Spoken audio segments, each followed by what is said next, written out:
The Oklahoma Sooners' biggest position battle going into the spring is... You are Locked On Sooners, your daily podcast on the Oklahoma Sooners, part of the Locked On Podcast Network, your team every day.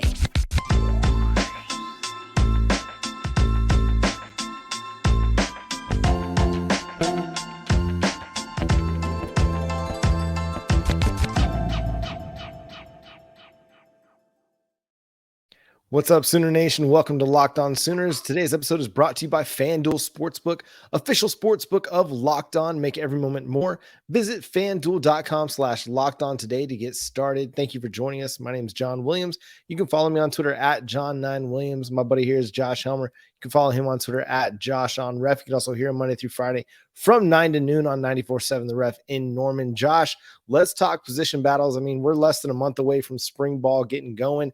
So let's start on the offensive side of the football.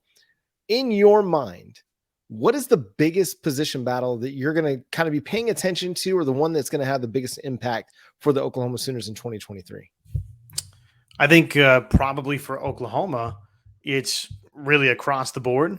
Offensive line, though I would argue, even though as Walter Rouse works his way back from an injury, probably you're not going to see a ton of him, and that won't take its full development throughout the spring. So maybe if you're talking just strictly spring storylines, maybe it's more interior offensive line for Oklahoma. And I would probably say with Rouse on one side and Guyton on the other, it feels like we've got a pretty good idea of what the offensive tackles for next season, at least to start, would look like for Oklahoma. I think those would be the two guys that would start for OU. But just given the fact that obviously Murray's moving on and Sinner's kind of been okay the last couple of years, I don't know that Rame has really taken that thing and just run away with it. I think Anderson potentially could be in the mix if things go incredibly well this offseason. I think Bates is someone that very quickly could take shape at center for Oklahoma. And then the interior guard spots, the transfer additions there, are they going to step right in and be difference makers? Will it be a Jake Taylor that steps up to the plate and wins one of those jobs? So to me, those are probably the most important position battles offensively for Oklahoma, though I think a lot of people also would have their attention, John, outside. It's interesting you mentioned it, because I look at the offensive line and I feel like you could probably pick your five starters right now with Rouse, Schaefer, Rame, Matire, and Guyton. Like, those are your five any way you want to slice it. Now they'll have competition and that might change a few things, but to me, it's hard to imagine a scenario in which you're bringing in guys with as much experience as Walter Rouse and Caleb Schaefer have, and then kind of relegating them to competition. They feel more like, hey, you're plug and play starters. You know, if something happens and you're not really up to the task, then we've got these other options that will work in. I think the Sexton injury kind of opened the door a little bit more for Walter Rouse to come in and be that, solid floor through the transfer portal. And then, you don't really know what you have inside with some of your guards. I think you liked what you saw in the run game from what you had, Aaron Parks, Savion Byrd, those guys along the offensive line. But again, they did give up a lot of pressures to Florida State, a really good Florida State defensive front. And so I think you probably want a little bit more veteran experience there in Dylan Gabriel's kind of last year, and you want to protect him, and you got to give him an opportunity to throw the ball and give him time to throw the ball and let things develop downfield, because that's where Oklahoma really wants to win, is down the field. So I think it's interesting. Like I think there will be some competition that takes place. Andrew Rame, he finished the season injured. It could open the door at center for sure. But I think that is a fascinating one to watch. For me, you mentioned outside. Yeah, that's wide receiver 2 for me. I feel really good as Jalil Farouk at wide receiver 1. I feel like Drake Stoops is your starting slot, although a guy like Gavin Freeman or an LV Bunkley Shelton might have something to say about that as well. It's on the outside, that wide receiver 2 outside position, that I think is going to be one of the more intriguing battles. You got Andrel Anthony in the transfer portal from Michigan. You got your guys like Jaden Gibson, Nick Anderson that you feel really good about, 4-star players. Josiah Wagner will show up in the summertime, offers you a speed dynamic that you don't have on the team. You're losing that with Marvin Mims going to the NFL. So to me, I won't say maybe it's as impactful as what happens up front along the offensive line, because if you can't block anybody, you can't do anything. You can't throw the ball down the field. It doesn't matter. So I think that is probably the more impactful one. But the one I'm most intrigued by is what happens at wide receiver, because you've got so many guys. What are they going to value with a new wide receivers coach and Emmett Jones? Jeff Lebby, this is kind of the first like big position battle that we've seen. Jeff Lebby came into it this last offseason. He had a bona fide number one in Marvin Mims. He had a really nice floor in Theo Weiss and a guy that was ascending in Jalil Farouk. And then you had Drake Stoops as well. So he had a little bit more solidified wide receiver core to work with. We're going to start to kind of see, okay, what is it that Jeff Lebby values on the outside, and what does Emmett Jones value on the outside? I think that's going to be really intriguing to watch. Well, and if it's not how the interior of that offensive line plays out, then it's got to be the skill guys for Oklahoma. And talking specifically wide receivers for Oklahoma, not in the backfield though. That's kind of that's going to be interesting to watch develop too, right? Who really takes a thing? I mean, probably most would say, because of how last season played out, Javonte Barnes would have the leg up there. But I told you the other day that Gavin Sawchuk to me is definitely a name that I'm watching and I think has the game break ability to kind of take that thing over before it's all said and done. But look, if it's not offensive line, it's wide receiver for Oklahoma, because you are replacing Mims, as will be discussed ad nauseum. That's so much production that you're replacing there. It's your clear best receiver for the last several seasons. Jalil Farouk, we like what we've seen, but this is obviously a step into the big spotlight where now you get to host Locked On Sooners. You might have made a guest appearance or two, but now it's your show. And how will you handle this being your show? How will you handle being the alpha? You would think that Jalil Farouk will really embrace that. So you think you got a number one in Jalil, but we don't really know that just yet, right? I think we're confident of that, but we don't know that yet. And then beyond that, you get into all the other questions of, will finally that light bulb fully click on for both Jaden Gibson and Nick Anderson? Okay, then same song and dance. Let's take another trip around the carousel with do one of these couple of freshmen, whether it's Jaquays Petaway, whether it's Keon Brown. Can they step in and be immediate difference makers? And then, you're revisiting the transfer portal additions that you had at wide receiver this time a year ago, and you're bringing one in, and Andrell Anthony that I'm really high on. But, oh, by the way, John, doesn't really have a ton of production throughout his collegiate career. So it's an easy argument to make. You could turn around and say to me, Josh, it's wide receiver hands down, and there's really no discussion for it. And really that might be all you got to say, because it's definitely, there's a lot of question marks in the receiving core for Oklahoma beyond, again, Jalil Farouk, who we've seen produce, but not at a number one level. And then what we've seen, historically with Drake Stoops. Yeah. And to your point, it is Jaquays Petaway and not Josiah Wagner, as I tried to, allude earlier. So my apologies there. So many wide receivers, it's easy to get them mixed up with cornerbacks, like, apparently, here on Locked On Sooners. I just think Jalil Farouk's got that dog in him. He wasn't seeing a ton of targets, especially in the Texas game. I mean, that game, there was like no offense and no passing game really to speak of, but he took every carry that he got and he ran with purpose, and he ran like he was a running back. And I think that was the kind of the turning point for him, and for me, as I watched him, like, okay, this is a dude that's going to begin to assert himself as a serious playmaker in this offense. And it really started to kind of play out that way. Just the way he ran against Texas. I thought it was good to see somebody like initiate contact as a wide receiver versus you're just kind of always the guy getting hit. Jalil Farouk was looking to run through some people, and that's not often what you see outside. So I'm really, really intrigued by that. And then to your point about the running back position, if Javonte Barnes is the starter and he's kind of your 15 to 20 carry a game guy, well, Gavin Sawchuk is still going to get a lot of work. I mean, you look back at the numbers from 2022, Eric Gray, he had 246 total touches. That's handoffs and receptions. Javante Barnes had 121. That, 116 carries, 5 receptions. And so there's going to be work for whoever the RB2 is on this team. We've seen it under DeMarco Murray now for several years, whether it was Ramondre Stevenson and Kennedy Brooks, Eric Gray. Like, there is going to be work for everybody that's ready to go.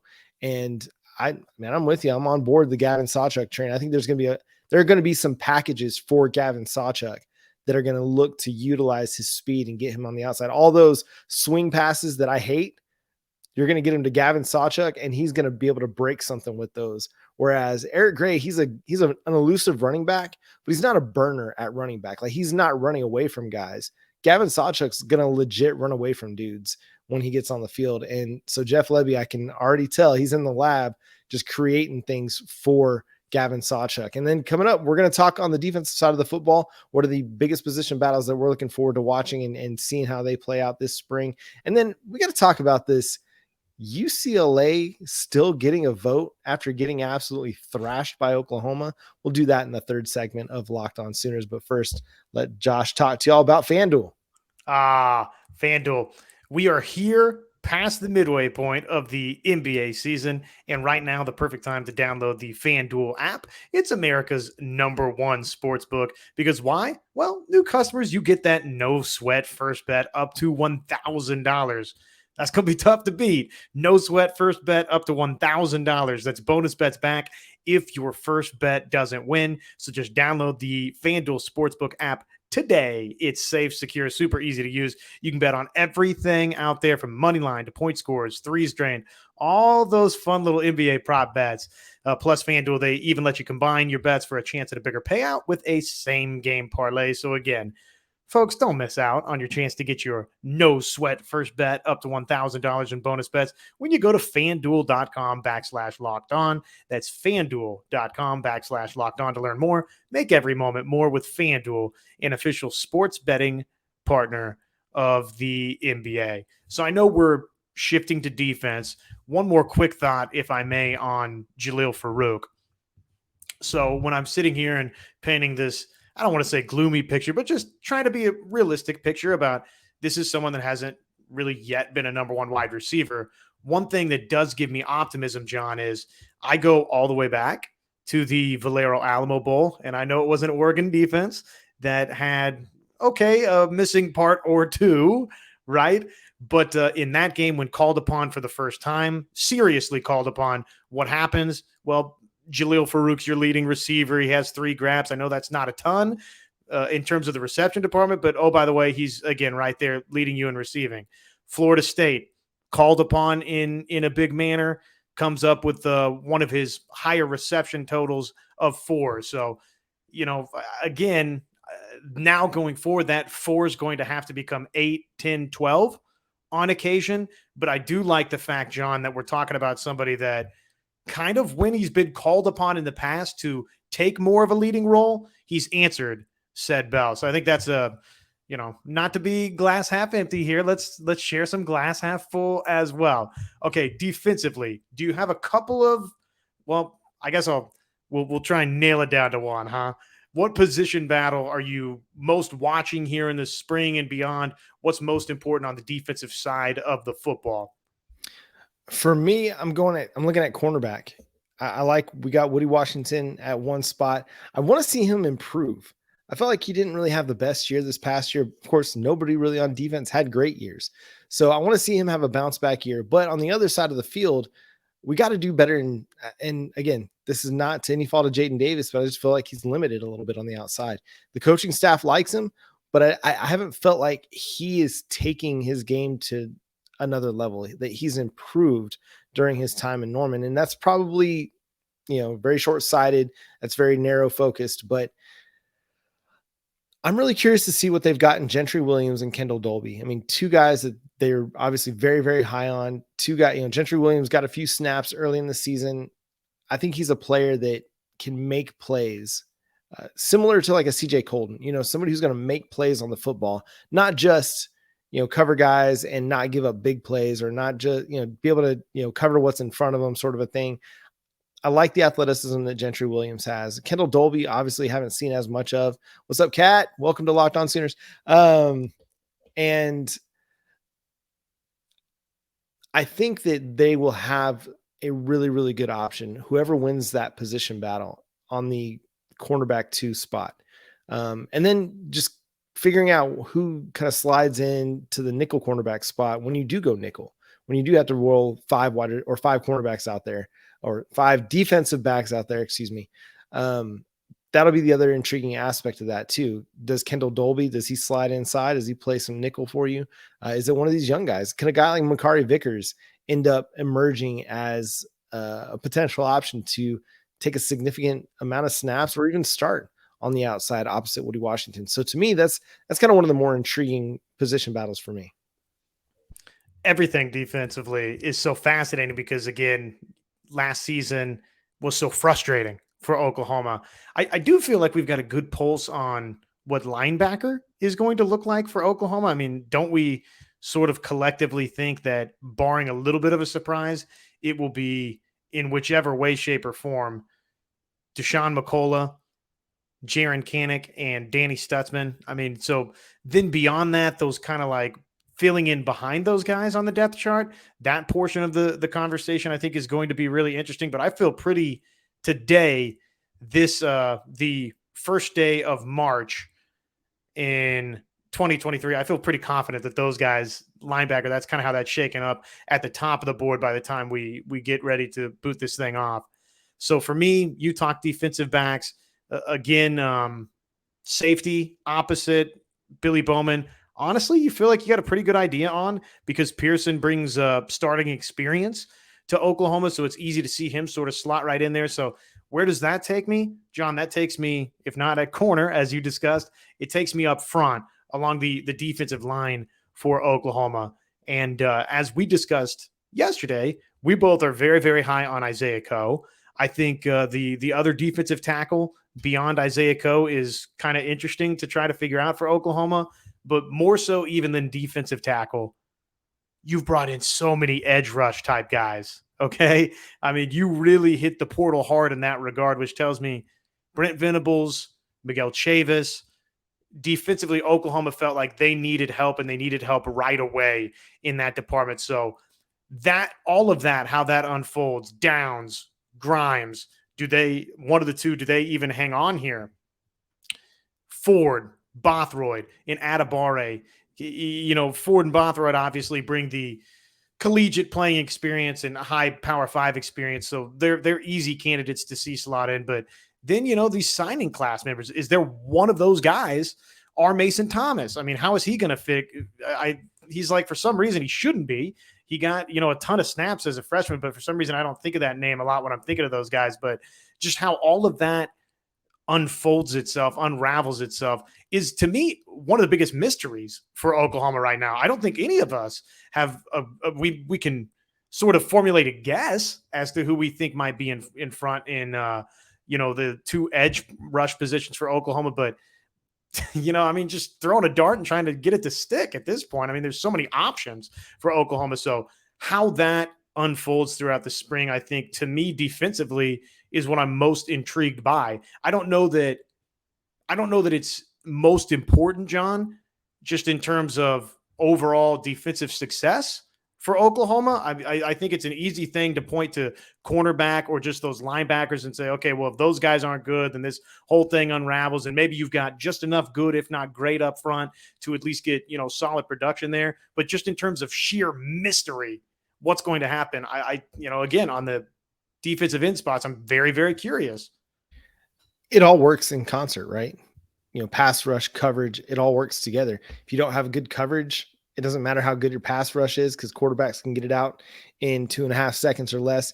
If you don't have a good pass rush, it doesn't matter how good your coverage is, because if they can't get any pressure on the quarterback, he can sit back there 3-4 seconds, and eventually the coverage is going to break down. They can't cover forever. So it has to all work in concert.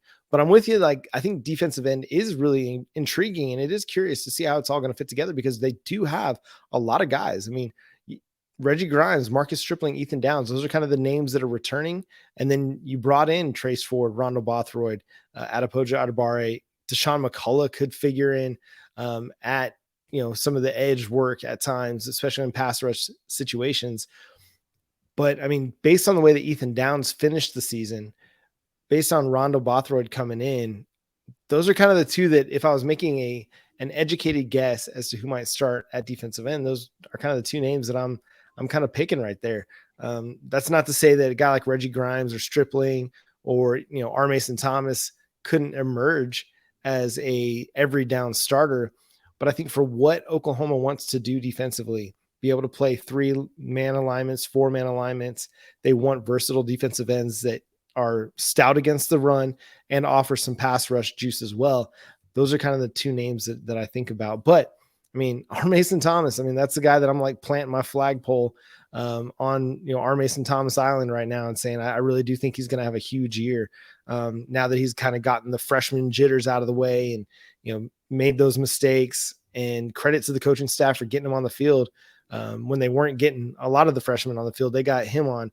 And I mean, he made an impact. I mean, the pressure was evident. The speed was evident. His ability to get off the line of scrimmage was evident. And I think it's going to go to another level this next year. Josh, any other thoughts on the defense before we kind of shift gears here?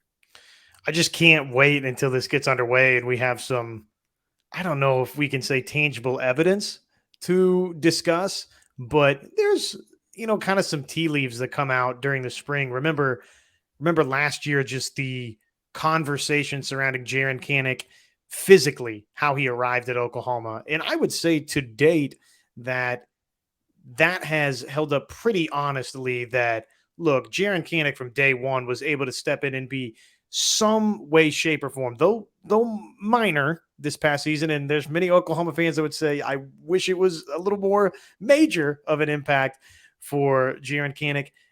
That was kind of, again, obvious throughout the spring that he was going to be somebody that would be in the mix. So I'm just curious to see all of this begin to start really unfold as, again, we get spring underway. We've gotten our nice little newcomer session. Welcome to the family moment with Brent Venables and everybody over at Gaylord Family Oklahoma Memorial Stadium. But now it's time to start talking about some football practice. Who are these? We're talking about practice, John. I want to know who's standing out.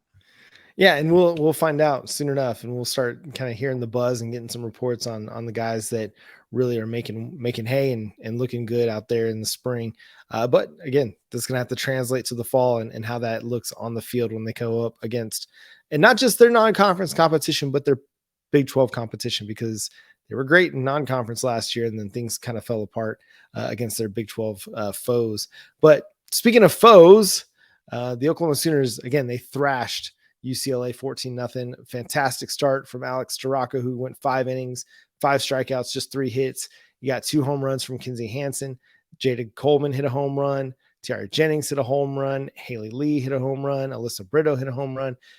Just a fantastic performance. Oklahoma moves back up into the number 1 slot in the D1 softball rankings, and also the USA Today Sports NFCA coaches poll. But Josh, in the coaches poll, UCLA still got a vote. Now, what do you make of all that?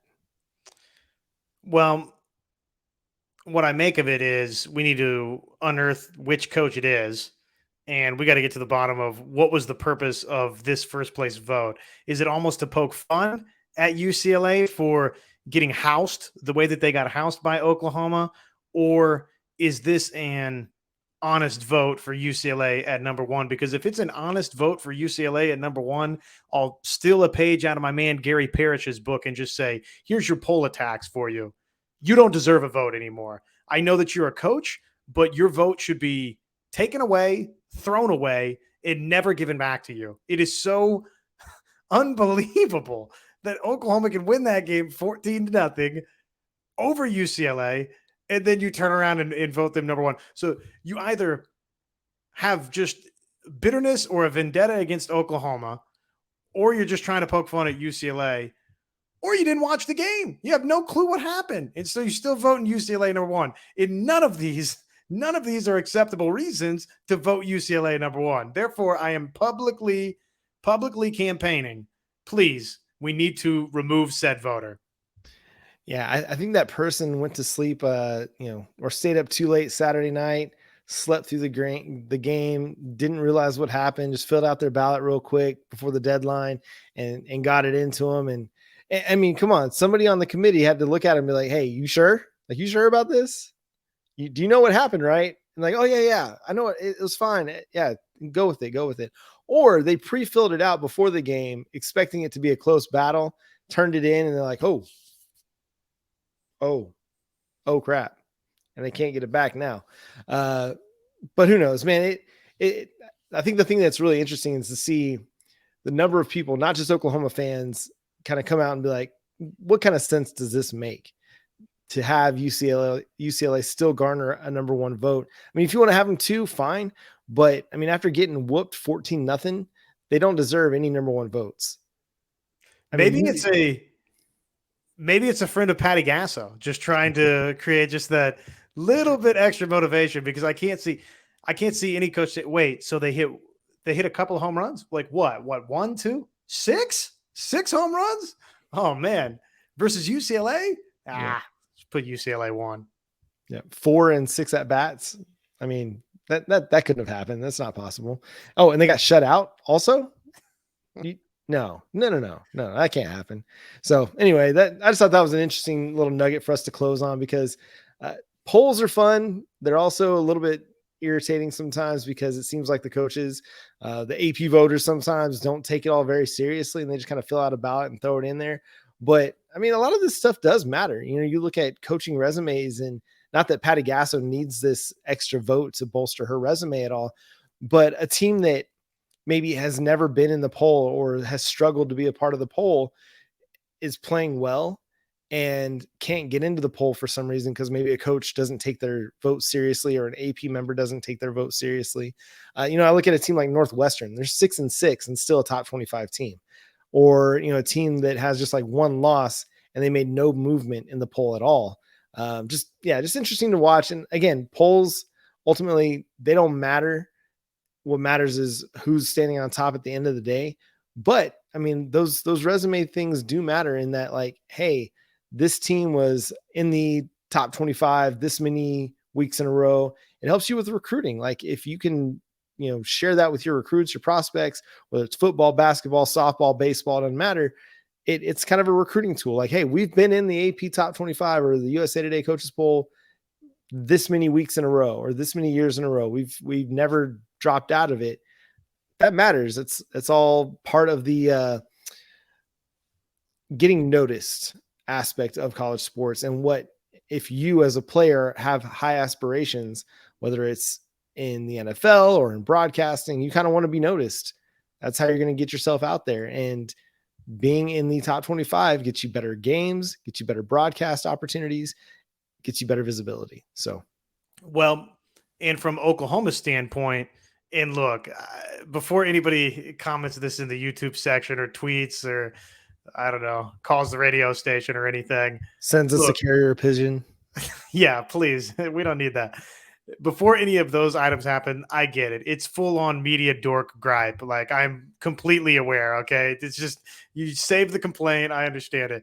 But there is an element for Oklahoma that it's, you know, another week is a unanimous number one that you took away from Oklahoma, when honestly, I mean, come on, they should be a unanimous number one. But again, I rest my media dork case. I understand it's not altogether important. They are still number one, just not unanimous. But I mean, just take it seriously. Just be serious about it.